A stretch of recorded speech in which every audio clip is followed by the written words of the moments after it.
Okie dokie, all, here I am to read more to you from the book of Job. This is still Job talking. You know how he and his friends have conversations back and forth? Well, it's Job's turn. I think he talked in the last couple of chapters, and he's still talking here in chapter 30.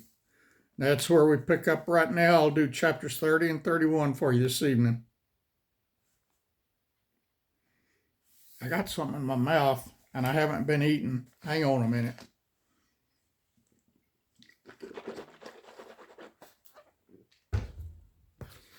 All right. I bet y'all wanted to hear me swish and swallow, didn't you? I'll tell you what, you don't ever know what you're going to get on this old bald-headed redneck's channel. Well, I want to be comfortable when I'm talking, and I wasn't with that. Probably one of these hairs got in my mouth. I don't know what it was, but it's gone now. That's all that matters. Chapter 30, the book of Job. But now they that are younger than I, that's just about everybody, have me in derision, whose fathers I would have disdained to have set with the dogs of my flock. Yea, whereto might the strength of their hands profit me, in whom old age was perished? For want and famine they were solitary, fleeing into the wilderness in former time, desolate and waste, who cut up mallows by the bushes and juniper roots for their meat. They were driven forth from among men. They cried after them as after a thief, to dwell in the cliffs of the valleys, in caves of the earth, and in the rocks. Among the bushes they brayed, under the nettles they were gathered together.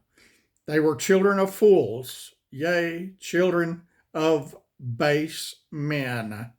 They were viler than the earth. He's not,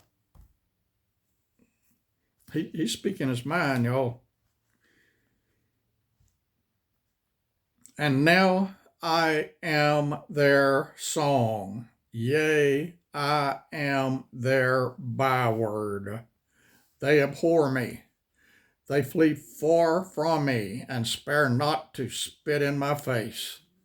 Because he hath loosed my cord and afflicted me, they have also let loose the bridle before me.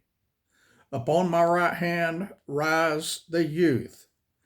They push away my feet, and they raise up against me the ways of their destruction. They mar my path. They set forward my calamity. They have no helper. They came upon me as a wide breaking in of waters. In the desolation, they roll themselves upon me. Terrors were turned upon me. They pursued my soul as a wind, and my welfare passeth away as a cloud. And now my soul is poured out upon me.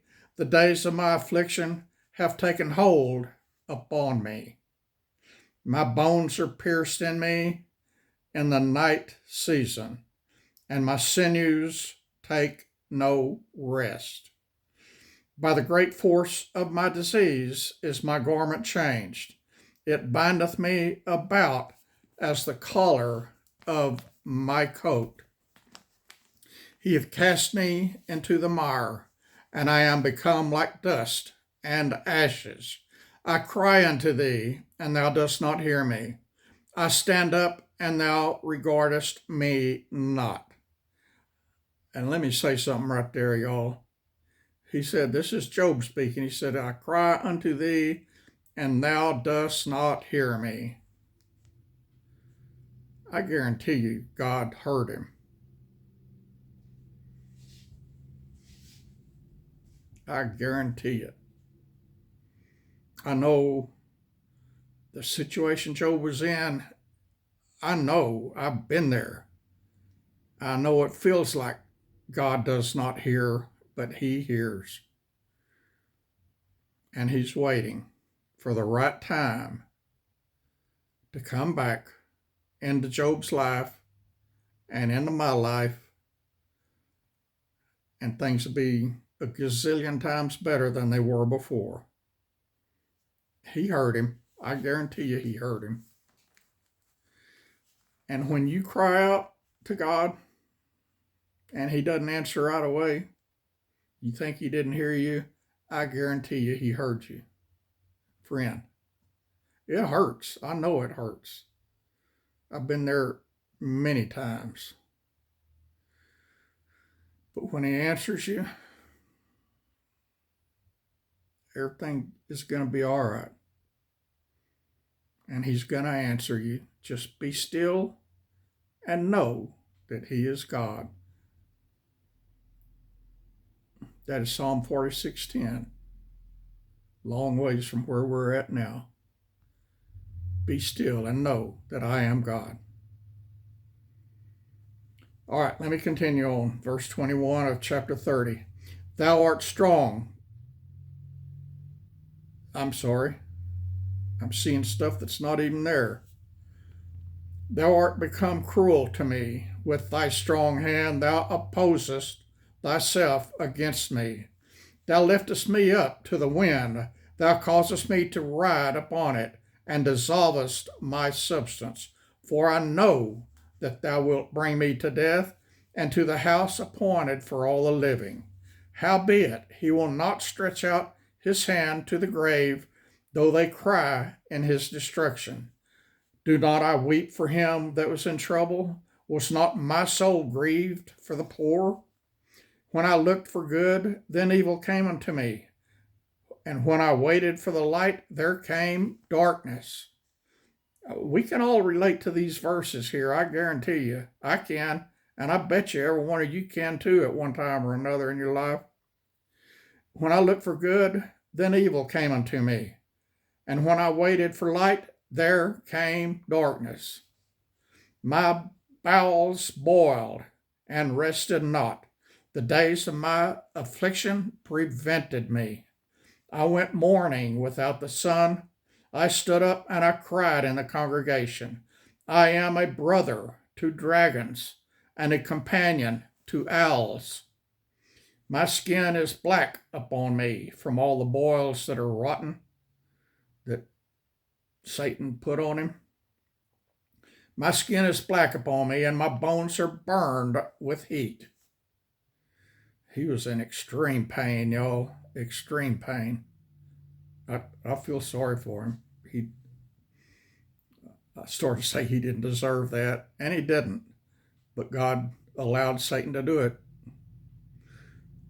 My harp also is turned to mourning, and my organ into the voice of them that weep.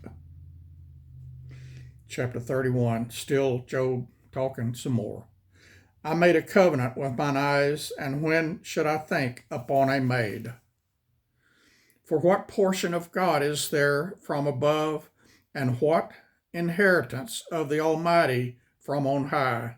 Is not destruction to the wicked, and a strange punishment to the workers of iniquity?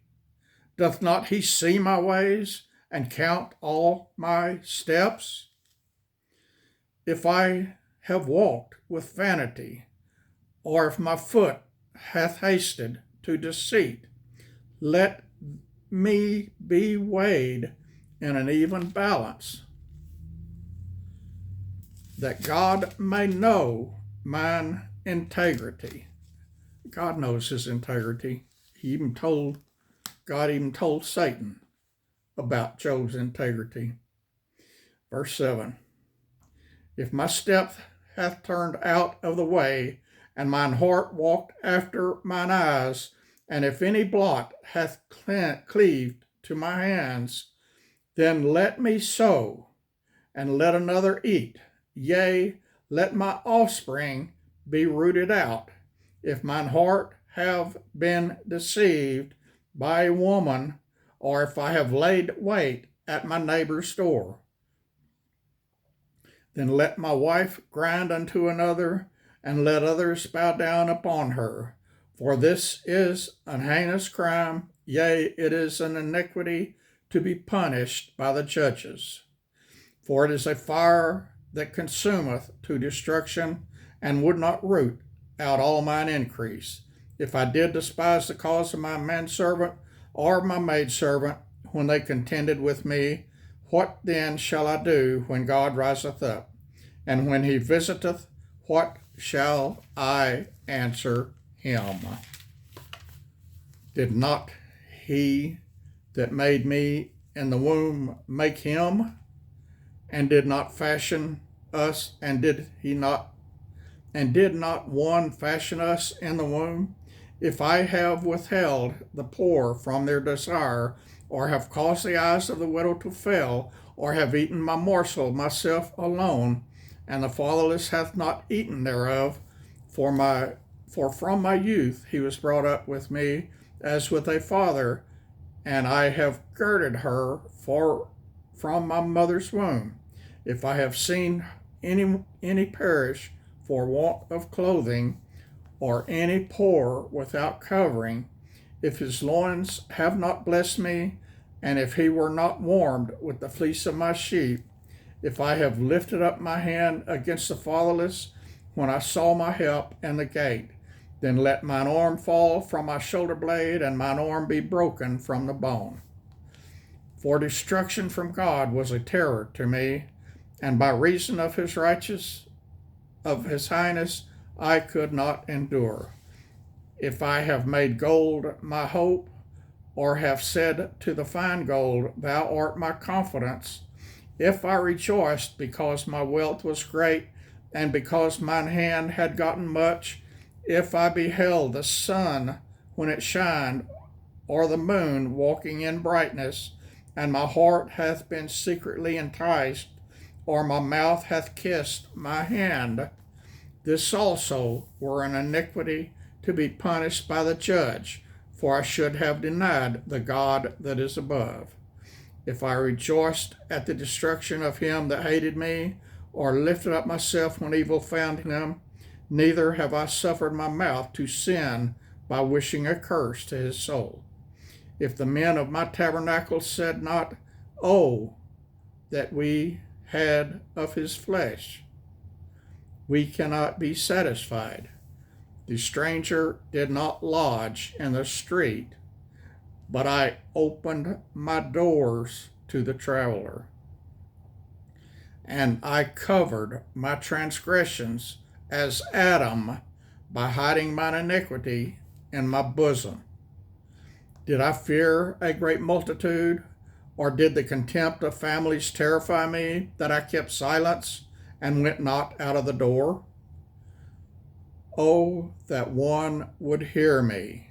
Behold, my desire is that the Almighty would answer me. How many times have we prayed that prayer, y'all? Just be patient. And Psalm 46:10, be still and know that I am God. Bam, y'all.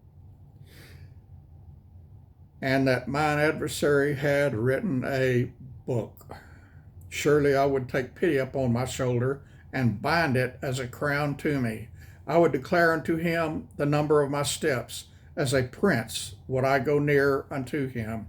If my land cry against me, or that the furrows likewise thereof complain, if I have eaten the fruits thereof without money, or have caused the owners thereof to lose their life, let thistles grow instead of wheat, and cockle instead of barley. The words of Job are ended.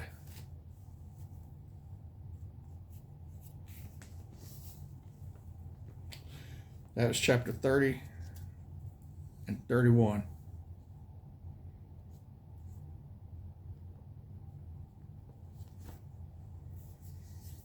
Tomorrow, if good Lord's willing, the good Lord doesn't rapture us out of here tonight or in the morning, I'll be back with more from the book of Job. And if we do get raptured out of here tonight or in the morning, meet me somewhere near the pearly gates. I'll read Job to you from there. Matter of fact, I'll bring Job to you face to face. He can tell you the rest of the story. God bless you, friends.